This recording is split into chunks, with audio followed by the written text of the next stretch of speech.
The longest reigning monarch of this era is gone. After decades in power and at the helm of the decision-making table of the British royal house, Queen Elizabeth finally said her goodbyes on the 8th of September 2022. One can only think of how much she was able to achieve ever since attaining the throne at the young age of 26. And of course, she did achieve a number of things. In this episode, while we sympathize with the loss of the great monarch, we explore the life of the Queen till her death. The British royal family has always been a force to reckon with, so we check out the lavish lifestyle and royal lifestyle of Queen Elizabeth II. Today is as good a day as any to subscribe to this channel if you are not yet to. And if you enjoy this video, be sure to like this video, drop your comments, and share. How much was the British royal family worth during her lifetime? The total figure of what the British royal family is worth might shock you, but should this figure really surprise you? I mean, it is the British monarchy for a reason, but exactly how much is it? The 2016-2017 fiscal year determined that the British royal family was worth a whopping $88 billion. Okay, let's back it up a bit. Since we have answered how much the royal family is worth, the question that stays nagging at one corner of the head is how they were able to amount to this much. Where did this fortune come from? First, how is the royal family paid? It would interest you to know that the government supports the monarchy financially, and they do this through sovereign grants granted to the royals, the Crown Estate. The Crown Estate is a sovereign republic estate, meaning that it neither belongs to the British monarch family, nor does it belong to the sitting UK government. This Crown Estate covers a vast land area. 24,000 acres of this space is covered by forestry, while 6,500 acres of common land, 263,000 acres of farmland, and 285,000 of mining land and quarries within the UK. You might want to include Buckingham Palace, Windsor Palace, and the many other malls and shops marked under this space. The Crown Estate is one of the places the British royal family gets its annual income. The monarchy is paid 15% of the annual proceeds of the Crown Estate. This 15% of annual profit added to an extra 10% to foot the renovation bill of Buckingham Palace, and is said to return to 15% after 10 years. But till Queen Elizabeth II's death, the 25% remained. However, this is not all. While many persons might want to shy away from the involvement of the British royal family in the colonization of many countries in Asia or Africa, it is widely believed by many that a handsome part of the royal net worth comes from the period of colonization. But it's not all gloom. The privy purse. Whatever meaning you have given to the word privy, you might want to forget about it, understanding how massive the privy purse is. The privy purse comes from the assets of the Duchy of Lancaster. At least some of the revenue that does not go into the perpetual trust that has been kept for generations. It was stated that in 2018, the revenue of the privy purse was $20.8 million from the total $533 million revenue accrued for that fiscal year. Now, how much was Queen Elizabeth worth? Did you know that during her lifetime, betting on thoroughbreds was one of the Queen's means to pass the time? It wasn't ever about the possibility of winning for her, it was just about the horses. And for this kind of person, you should expect her net worth to be higher than you could ever imagine. Unfortunately, one of the few ways history fails us is in knowing the actual worth of Queen Elizabeth II.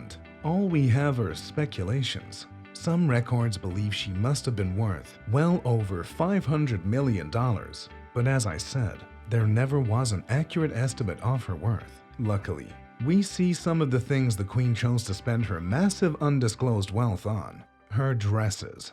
If you are familiar with the pictures of the Queen, especially at this time when glamorous photos of her have flooded the internet, you must have seen a pattern with the dresses the Queen wore and matching hats. Taking it back to her 1953 coronation gown, designed by the British couturier Sir Norman Hartnell, this dress was poised to show the world and nations who came in command, and it took 8 months to come up with the outfit. In recent years, a 3-part exhibition was done on her clothes, and it featured nothing less than 150 different looks. Even in her death, Queen Elizabeth II holds the record for having the largest display of a queen's dress in history. At this point, you might want to include her royal crown and every other trinket that the queen owned and wore. Aside from the dresses, one notable asset attributed to the queen is her real estate. She opened 2 luxurious mansions throughout her lifetime, the fortune expected to be passed down to her son and new king, King Charles III. Sandringham House. The history of ownership of the Sandringham House is a bit blurry. It was passed down from person to person by inheritance and by purchase. However, the Queen got into ownership of this country home as an inheritance. It was in this very country home that her father and grandfather, King George VI and King George V, respectively, said their goodbyes to the world.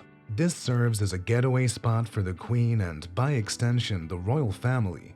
The Queen, during her lifetime, was said to spend 2 months every year in this home, just enjoying the peace and comfort from the tasking duty of being the Queen. It extends to as many as 60,000 acres of land and is valued at $600 million. This space features lakes, lawns, and water gardens. The Sandringham House is built with red bricks and limestone, tiled roofing, holding 9 clusters of chimney stacks. Now, the interior. It contains lavishly furnished rooms, dozens of them. Exclusive to guests is the saloon room with stunning wooden arches, a fireplace, a magnificent chandelier, and a small dining table for the royal family's Christmas tea time.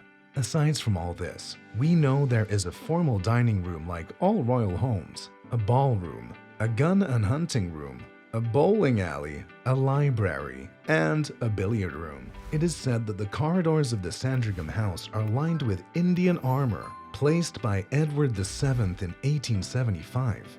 But in all, pictures of this edifice are scarce as a security measure for Queen Elizabeth II and the royal family.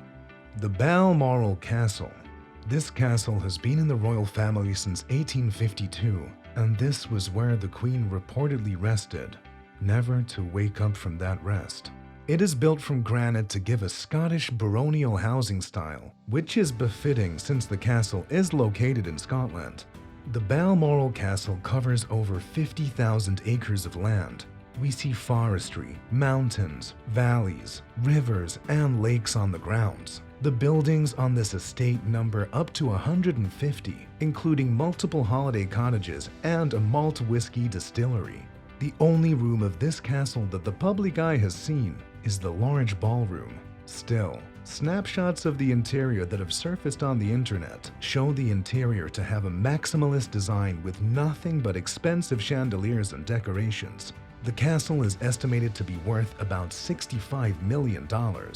Well, maybe we should have included her stamp collection in her assets. The Queen began collecting a stamp collection back in 1864. Now valued at over $100 million. A $100 million stamp collection. The average United Kingdom citizen is sure set for life if that reaches their hand. There you have it, the wealth and lavish lifestyle of Queen Elizabeth II. If you enjoyed this video, don't forget to give it a like and subscribe to this YouTube channel.